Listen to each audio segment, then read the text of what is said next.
I am Donald Trump, and I want to say that Ghana is the best country in Africa. The people are amazing, hardworking, and full of energy. I have great respect for Ghana, and especially for Otonfuo Osei Tutu, a remarkable traditional chief, more than a prince, a true leader.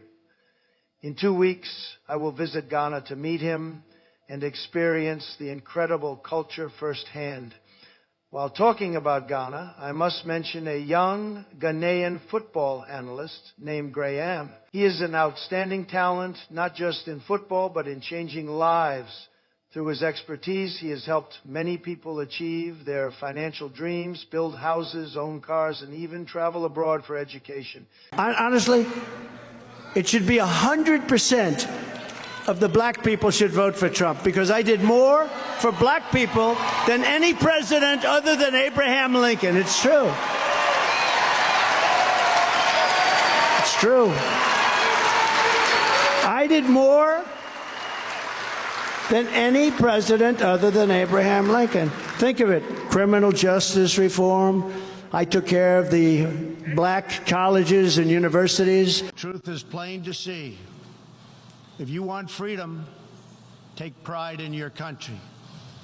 If you want democracy, hold on to your sovereignty. And if you want peace, love your nation. Wise leaders always put the good of their own people and their own country first. The future does not belong to globalists.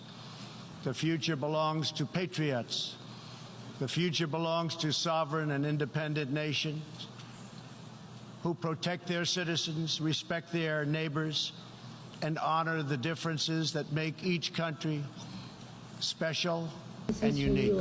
In the last couple of days, I've gotten tons of hate mail from black Trump voters. Now, right off the bat, if you're black and you voted for Trump or you're still supporting Trump, you are delusional. If you think Trump, I've known Trump for 30 years. If you think he's pro-black people, you're completely delusional. I've been to Mar-a-Lago, I don't know how many times, and I've never seen a black person there. And Mar-a-Lago is a huge place. There's 1,000 people there when I used to go there for a fundraiser or an event. Never seen a black person. I've never seen a single black person there. Okay? Trump is not a fan of black people, but you probably didn't see this. If you're still supporting him, you probably didn't see how he snuck this in a couple of days ago. So a couple of days ago, if you're not familiar, Trump pulled back the law that kept federal workers in federal buildings from segregating bathrooms, drinking fountains, work areas from blacks and whites or any other race. Okay, it was always black and white, but that's what the law says. He pulled it. Okay, now we're going back to the days of the early 60s and late 50s, 1950s and before, where there were black water fountains, colored water fountains is what they call them for coloreds, and white water fountains, and restaurants. And now in federal buildings, they can discriminate against you. Okay, let me tell you, if you didn't know that, let me tell you what's next. It's coming. Watch. The Civil Rights Act of 1964. Now, if you don't know your history, that's what Martin Luther King died for, basically. Okay, that's what John Lewis used to march in the streets for. Jesse Jackson, all these guys fought for this to give so people could not discriminate. The government couldn't discriminate, citizens couldn't discriminate, companies couldn't discriminate against people of color.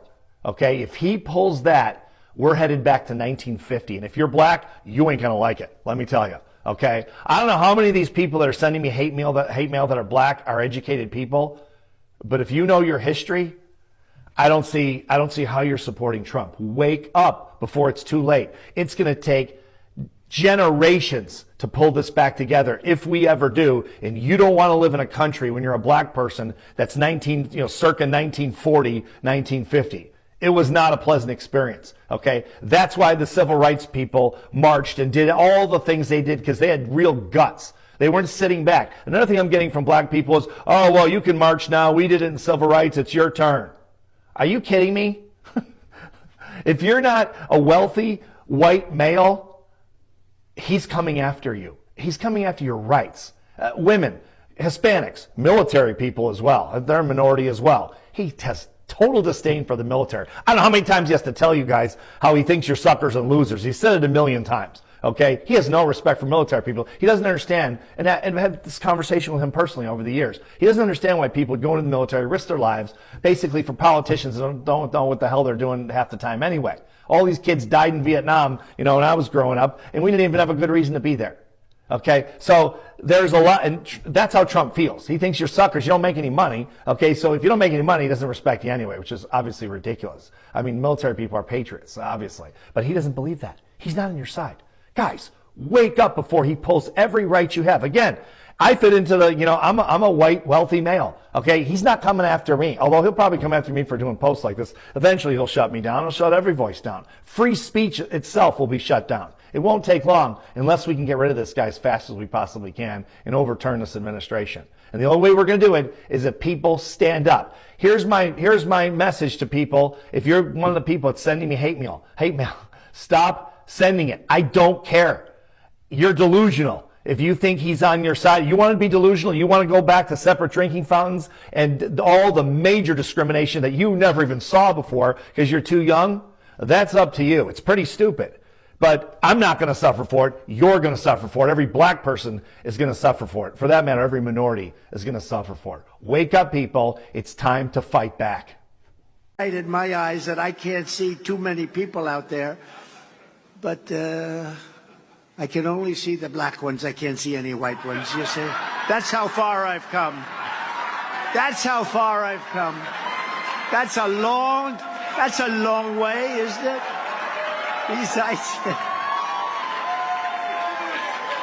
We've come a long way together. Lynn Patton. Donald Trump today took a break from trying to derail his porn star hush money trial to make a surprise stop at a Chick-fil-A in Atlanta. He likes to go into fast food restaurants and buy everyone food like a big shot. He bought 30 milkshakes and some chicken and then started passing it around. And one young woman in attendance at the Chick-fil-A became an immediate fan. So I don't care what the media tells you, Mr. Trump. We support you. Okay, 4 p.m. We've been 4 p.m. Come here, let me give you a hug. Please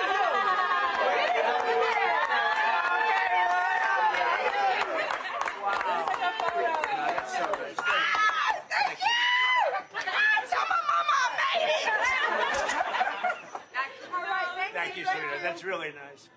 We did. We took care of the black colleges, universities. They're taken care of now, and she understands it. A lot of people don't understand it. Biden did nothing for them, and I did everything. I did everything. Just a former president muttering, I did everything to himself at a fast food chicken restaurant. Nothing unusual there. I would have given anything for somebody to ask him right on the spot, name one black university, okay? And let's have a look at that. He posed for that photo. I would like to see what that looked like. Oh, yeah, there you go. Look at that man of the people.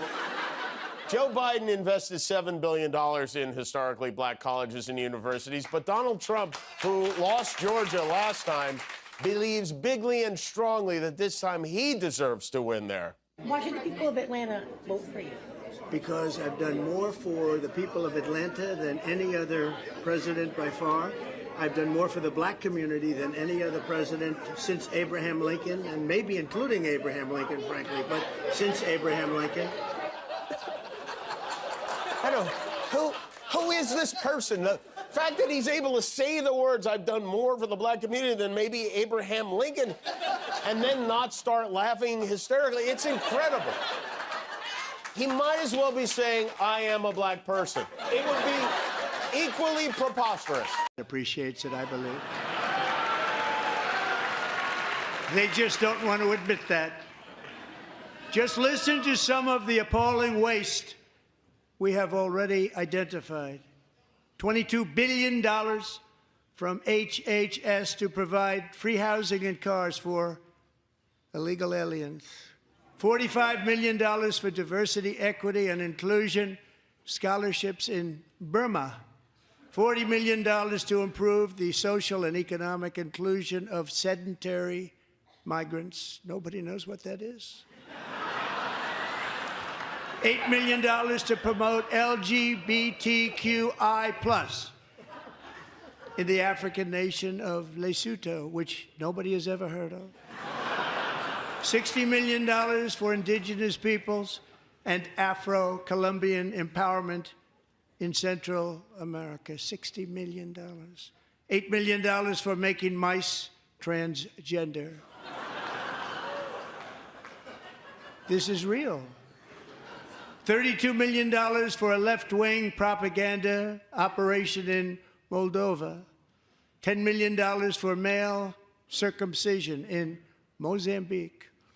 $20 million for the Arab Sesame Street in the Middle East. It's a program. $20 million for a program. $1.9 billion to recently created Decarbonization of Homes Committee, headed up, and we know she's involved. Just at the last moment, the money was passed over by a woman named Stacey Abrams. Have you ever heard of her? A $3.5 million consulting contract for lavish fish monitoring. Once again, the imperial hand of the West has struck, this time under the renewed stewardship of Donald Trump, whose administration has wasted no time in slamming the door shut on African nations seeking entry into the United States. In a sweeping executive order issued earlier this month, the Trump administration unveiled a list of 43 countries facing stringent travel restrictions, 22 of them African. From Libya to Somalia, Sudan to Burkina Faso, the message is clear.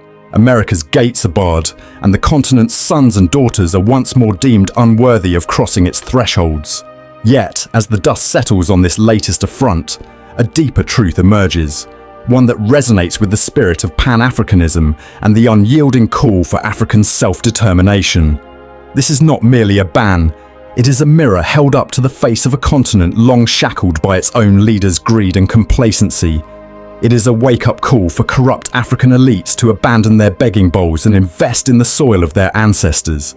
And for nations like Burkina Faso, led by the resolute Captain Ibrahim Traoré, it is a shrug of the shoulders, a reminder that Africa's future lies not in the crumbs of Western aid, but in the hands of its own people.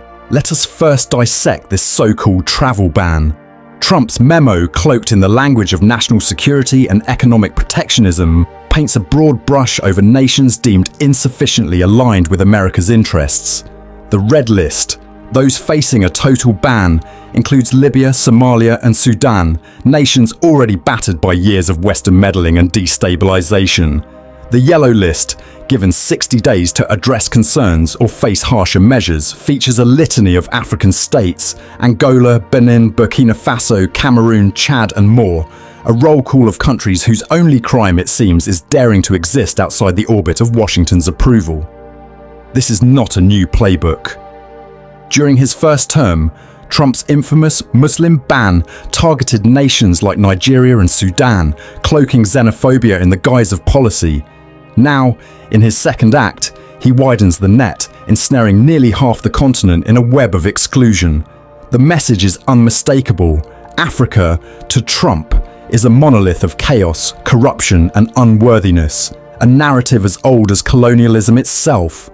But let us not weep, brothers and sisters. Let us not wring our hands and plead for mercy from a man who once reportedly dismissed our homelands as shithole countries.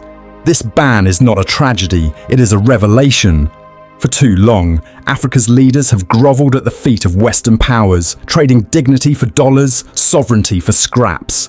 Billions in aid have flowed from agencies like USAID, yet our hospitals remain empty, our schools crumble, and our youth flee across deserts and seas in search of a better life. The fault lies not with Trump's cruelty, but with the corruption that festers in our own capitals. Take Nigeria, for instance, a nation blessed with oil wealth beyond imagination, yet its leaders siphon billions into offshore accounts, while children die of preventable diseases. Or Kenya, where President William Ruto's bloated administration reeks of graft, earning him a runner-up spot in the 2024 Corrupt Person of the Year award by the Organised Crime and Corruption Reporting Project. South Africa, the continent's economic giant, loses billions of rand annually to mismanagement, yet leans heavily on USAID's PEPFAR program to prop up its HIV/AIDS response. This is the legacy of dependence, a legacy Trump's ban now forces us to confront. The statistics are damning. In 2000